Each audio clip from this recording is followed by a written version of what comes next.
thème la marche sur le chemin de l'héritage par le Saint-Esprit. Napenda ni vivre vile Saint-Esprit kunanilomba nifanye. C'est que quand quelqu'un reçoit le Saint-Esprit, il reçoit aussi la prophétie. La parole de Dieu, elle est l'arme efficace. La vie de Dieu est celle qui est réellement notre véritable héritage. J'ai retenu comme message capital, c'est qu'il n'y a que Jésus-Christ qui est la clé. La connaissance ne doit pas se comparer avec la connaissance littéraire. C'est une connaissance pratique.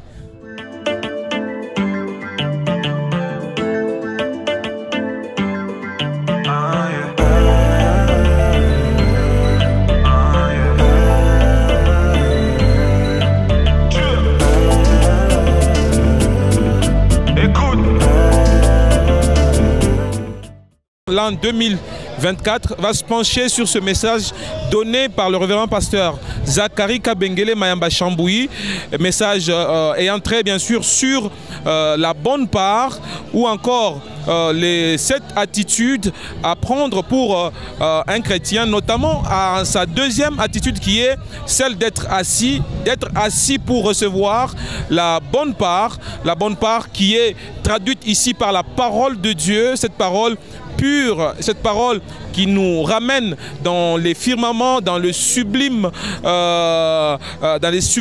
lieux bien sûr, où Dieu fait des grandes choses, selon bien sûr que le révérend pasteur Zacharie Kabengele s'est penché notamment sur l'exemple de Marthe et Marie, l'une qui était au pied de Jésus, l'autre qui se plaignait du fait que sa sœur ne l'aidait pas, mais aussi le révérend pasteur Zacharie Kabengele épinglant la foi intègre à corroborer avec l'exemple de Daniel et compagnons qui, devant les mets du roi, ont résisté, croyant que leur Dieu allait les amener au sommet, et c'est que Dieu a fait bien sûr de les amener au sommet. Alors nous allons devoir prendre les uns les autres les avis bien sûr qui vont bien sûr certainement produire quelque chose en vous, quelque chose de très merveilleux qui va produire la foi en vous. Question d'être édifié par la parole de ce jour. La suite, c'est dans quelques instants.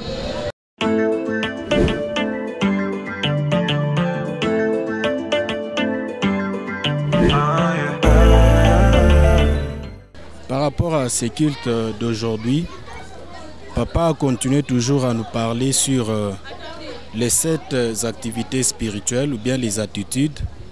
Et parmi ces 7 activités, il nous a parlé sur être assis.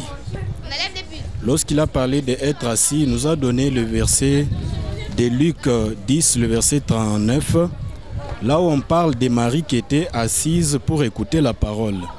Donc nous devons rester assises ou bien assis pour écouter la parole de Dieu et ne pas être assis à n'importe quel endroit. Et surtout là où on prêche la parole qui est la bonne parole, la parole de Dieu qui est dans la Bible. C'est là que nous devons être assis, et cette position, c'est une position qui nous pousse à écouter et à être stable. Parce que la parole de Dieu contient en elle beaucoup de choses. C'est pourquoi, par rapport à cela, la position assise, c'est cette première attitude que Papa nous a parlé. Et après cette première attitude, et toujours dans cette attitude, il nous a parlé dans la marche vers l'héritage, il nous a parlé des 3 choses, la foi, l'espérance et l'amour. Maintenant, par rapport à la foi, Papa nous a parlé surtout sur la foi qui est pratique. Donc cette foi qui est attachée de l'intégrité. C'est-à-dire cette foi qui est attachée de l'intégrité, lorsque la foi est attachée de l'intégrité, elle nous permet à produire les miracles. Et une autre chose, toujours quand on est assis, pendant que Papa était en train de parler, il y a une parole qu'il a annoncée. C'est cette parole qui consiste à rester attaché à la parole de Dieu. Et lorsqu'on se préoccupe des choses de Dieu, Dieu finira par se manifester. Et poursuivant toujours dans cette même allure de la foi, qui est la foi intègre, il nous a montré aussi l'exemple de Shadrach, Meshach, Abednego et aussi leur ami Daniel, qui ont été fermes et ils ont montré cette fermeté par rapport au roi, devant les rois, et leur foi a produit les miracles, leur foi a démontré les nouvelles choses. C'est pourquoi nous devons vraiment démontrer la foi qui est attachée de l'intégrité, et c'est cette intégrité qui va nous permettre à pouvoir saisir notre héritage dans cette marche vers notre héritage concernant cette année. C'est un peu ça. Alors, si quelqu'un a tout oublié, est-ce que vous avez une phrase qui vous a marqué d'une manière personnelle et particulièrement? Oui, si quelqu'un a peut-être tout oublié, je peux lui dire qu'il puisse prendre seulement courage, quelles que soient les difficultés, quels que soient les problèmes. Parce que les hommes de Dieu que papa a cités dans la parole, c'était des hommes qui étaient déterminés. Ils ont vécu aussi des problèmes, des difficultés. Mais ils ont surmonté cela par leur foi. C'est pourquoi nous devons être fermes. Nous devons rester sereins sur ce que nous apprenons chaque jour. Et quelles que soient les difficultés de la vie, ne te décourage pas. Ne sois pas découragé par rapport aux oppositions et aux difficultés que tu peux rencontrer dans la vie. Reste ferme et le Dieu de la Bible, le Dieu de la parole, il finira par agir dans ta vie. Même si tu es délaissé, même si tu vis des situations dangereuses, mais reste ferme. C'est cette parole que nous devons retenir encore pendant cette journée d'aujourd'hui. Merci. Du message de ce jour, j'ai retenu que pour être assis veut dire accorder plus de l'importance à la parole de Dieu, connaître la parole de Dieu. Et lorsqu'on connaît la parole de Dieu, on demeure dans la présence de Dieu. Et lorsqu'on demeure dans la présence de Dieu, il y a la main de Dieu qui nous accompagne. Non seulement qu'elle nous accompagne, non seulement qu'elle attire la faveur de Dieu, mais elle attire aussi la faveur des humains sur nous. Et il a été demandé à ce qu'on suive l'exemple de Daniel, Meshach, Abednego, parce qu'eux, au-delà de connaître la parole de Dieu, ils ont demeuré dans l'intégrité et ils ont vécu de grandes choses avec Dieu. En fait, j'ai retenu beaucoup de choses là, en fait, à propos de le thème. En fait, en réalité, on a parlé d'être assis, qui est vraiment quelque chose de très important pour aussi écouter la parole de Dieu. Il faut avoir des attitudes d'un chrétien et c'est l'une des attitudes en fait pour écouter la parole de Dieu. C'est en fait ce que j'ai retenu. Merci pour la parole. Nous avons été richement bénis ce matin par la parole de Dieu adressée ou prononcée par son serviteur, Papa Zachary Kabengele, qui nous a parlé sur la marche sur le chemin de l'héritage par le Saint-Esprit. Et il a abordé le sous-thème les 7 attitudes.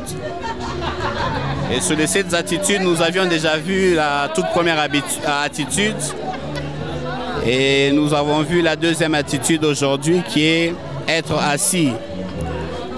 Être assis, pourquoi être assis? Pour écouter la bonne parole de Dieu. Être assis, pourquoi? Pour recevoir la bonne part. Le serviteur de Dieu nous a conduit dans Luc chapitre 10, le verset 38 et 39, qui nous relate l'histoire de Marie et Marthe. Jésus s'étant rendu dans cette famille de Marie et Marthe, et pendant que Marthe était en train d'apprêter la cuisine, d'apprêter quelque chose, de faire les travaux ménagers, Marie est restée assise à côté de Jésus.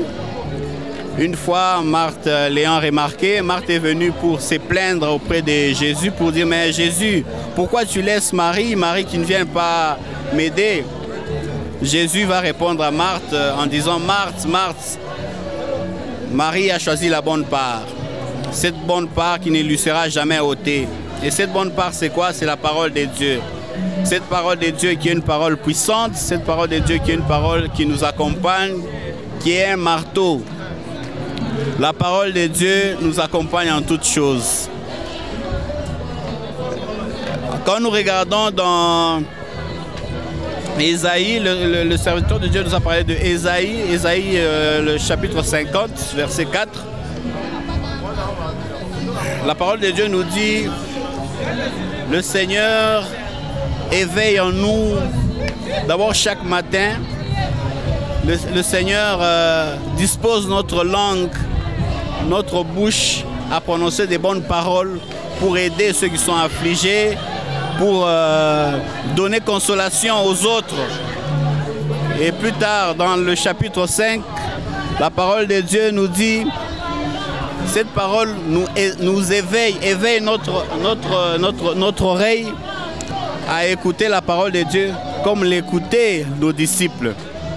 Donc la parole de Dieu doit être permanente en nous, la parole de Dieu doit être vivante en nous, elle doit nous accompagner dès le lever du soleil, dès le lever du matin, cette parole doit nous accompagner. Grâce à la parole de Dieu, Josué a dit, quiconque va rebâtir, quiconque va oser rebâtir les murailles de Jéricho, perdra son premier fils. Et il est allé plus loin pour dire, quiconque va aller jusqu'à placer les portes de Jéricho perdra son fils cadet. Et cette parole s'est accomplie. Des années plus tard, un certain Hiel se lève pour aller rebâtir la muraille. Et effectivement, ayant rebâti la muraille, il avait perdu son premier fils. Il est allé plus loin jusqu'à placer les portes. Il a perdu son fils cadet. Donc la parole, elle est puissante, la parole, elle agit. Cette ville qui s'est sentie dans la malédiction, avec l'eau, même l'eau était devenue amère dans cette ville. La population va s'élever pour aller voir le prophète Élisée, pour leur dire, mais Élisée, écoute, ça ne va pas dans la ville est maudite, il y a des morts, même l'eau est devenue amère. Josué, par la parole de Dieu, inspiré par la parole de Dieu au travers le Saint-Esprit, va prendre le sel, va aller assainir la source des eaux. Et au travers la parole de Dieu, l'eau est redevenue normale, la vie est redevenue dans la ville, grâce à la parole de Dieu. La parole est une force, la parole nous accompagne en tout. Nous voyons l'histoire de Daniel. Daniel qui a été amené face au roi Nebuchadnezzar, qui avait eu un rêve, mais qui a perdu le rêve, qui a oublié le rêve. Le roi Nebuchadnezzar va suivre Daniel pour lui dire, tu dois m'expliquer et le rêve que j'ai eu et l'interprétation. Daniel va regrouper son équipe, Meshach, Shadrach et Abednego. Ils sont entrés en prière et grâce à la parole de Dieu, la prière a donné la révélation à Daniel. Daniel a eu la révélation non seulement du rêve ou du songe, mais également de l'interprétation. Daniel est rentré devant le roi Nebuchadnezzar. Il a donné non seulement le songe, mais également l'interprétation. La parole est une force. La parole nous donne la révélation. La parole nous donne l'élévation. Parce qu'après avoir fait cela, Daniel a été élevé. Avant d'être élevé, le roi Nebuchadnezzar est tombé à genoux, s'est agenouillé devant Daniel. Donc à cause de la parole de Dieu, Nebuchadnezzar s'est agenouillé devant Daniel. Ça veut dire les grandes puissances, les géants peuvent s'agenouiller devant nous quand nous utilisons la parole de Dieu. La parole de Dieu reste une puissance, la parole de Dieu reste notre accompagnateur. La parole de Dieu peut nous accompagner, nous donner la victoire, la richesse en toutes circonstances. Bref, accrochons-nous à la parole de Dieu car elle est une force, elle est un marteau pour tous les enfants de Dieu. Que Dieu vous bénisse. Ce que j'ai retenu aujourd'hui, c'était le verset de la fin, Ésaïe 65, verset 23, qui dit « Ce ne sera plus pour rien qu'ils se donneront de la peine et ils ne mettront plus au monde des enfants pour les voir mourir car ils forment la famille de ceux que j'ai bénis. Voilà, c'est le verset qui m'a vraiment touché pour le culte d'aujourd'hui. Merci. Merci. Oui, merci de nous avoir ciblés pour que nous puissions faire le résumé du message de notre papa, le bishop Papa Zacharie de ce jour. En résumé, il est parti de ce que Jésus a dit à Marthe. Il a dit à Marthe, parce que Marthe s'inquiétait de pouvoir se retrouver seule à la cuisine, alors que sa sœur Marie était au pied de Jésus. Alors Jésus lui a dit, Marthe plutôt, tu t'inquiètes pour peu de choses, mais ta sœur Marie a choisi la bonne part. Et la bonne part de Marie, c'était celle de se retrouver au pied de Jésus, d'écouter la parole de Dieu.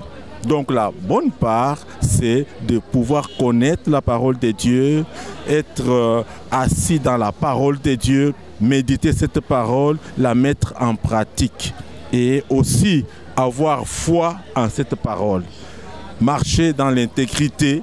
L'intégrité, ça veut dire respecter ce que les commandements de Dieu disent. Bien sûr, nous pouvons connaître la parole, c'est vrai, mais la parole ne peut pas rester comme une théorie en nous, mais cette parole, nous devons la connaître et la mettre aussi en pratique. Et papa a montré beaucoup d'exemples dans la Bible. Il a parlé de Shadrach, Meshach et Abednego et Daniel, qui étaient des serviteurs de Dieu et qui ont refusé de manger les nourritures qui étaient sacrifiées aux idoles à la table du roi. Ils ont préféré manger les légumes. Et par la suite, ils ont eu des avantages. Ça veut dire qu'ils ont eu beaucoup de... En fait, la Bible révèle que l'esprit qui était en eux, c'était un esprit supérieur. La connaissance, l'intelligence qu'eux avaient dépassait de loin celle de ceux qui mangeaient les mets du roi. Et ils ont été honorés. Nous voyons dans la Bible que Dieu a permis que Daniel puisse connaître le rêve que le roi a eu et qu'il puisse aussi l'interpréter. Et ayant fait cela, il a été honoré, il a été élevé. Voilà en résumé ce que je peux dire, c'est que c'est encourager les bien-aimés frères et sœurs qui sont croyants, qu'ils puissent aimer la parole, méditer la parole, la mettre en pratique et Dieu va les honorer aussi dans leur vie. Ils auront suivi ainsi la bonne part et ils vont voir aussi leur héritage leur être donné par le Seigneur, leur prière être exaucée. Voilà en résumé ce que j'ai retenu du message d'aujourd'hui. Peut-être une seule phrase de tout ce message qui peut rester gravée dans les cœurs de tout le monde. Une seule phrase, je peux dire, il faut savoir choisir la bonne part. Et la bonne part, c'est de pouvoir connaître la parole de Dieu, l'avoir en soi et la mettre en pratique. Merci.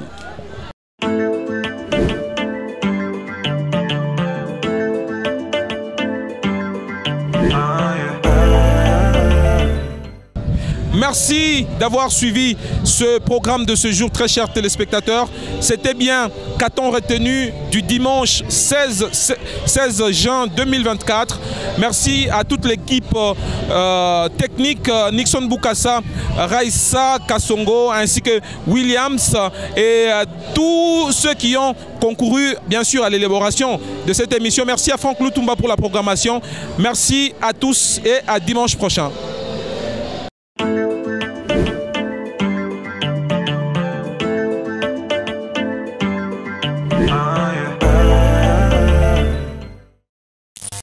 Le thème la marche sur le chemin de l'héritage par le Saint-Esprit.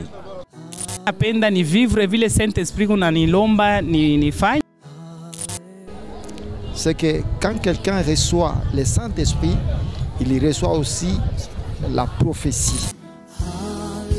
La parole de Dieu, elle est l'arme efficace. La vie de Dieu est celle qui est réellement notre véritable héritage. J'ai retenu comme message capital, c'est qu'il n'y a que Jésus-Christ qui est la clé. cette connaissance ne doit pas se comparer avec la connaissance littéraire. C'est une connaissance pratique.